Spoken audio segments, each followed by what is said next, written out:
لا تنسوا الإعجاب بالفيديو والاشتراك في القناة. أضرمت النيران مساء الجمعة باب مركز للشرطة في وسط رين وباب مركز مؤتمرات خلال مظاهرة ضد قرار المجلس الدستوري المصادقة على الجزء الرئيسي من اصطلاح نظام التقاعد، بحسب ما ذكره صحفيون من وكالة فرانس بريس.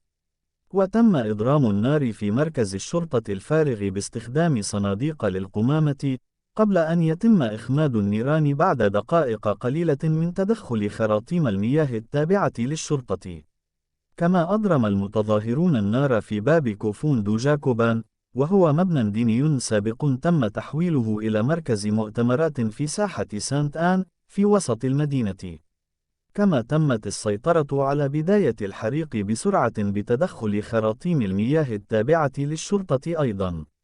ووقعت أعمال العنف هاته خلال مظاهرة جمعت عدة مئات من المتظاهرين، معظمهم من الشباب، الذين غادروا ساحة سانت آن بعد الساعة 8 مساء بقليل.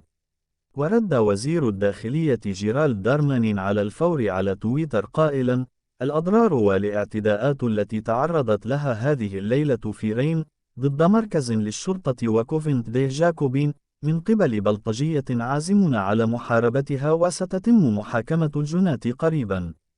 لا تنسوا الإعجاب بالفيديو والاشتراك في القناة.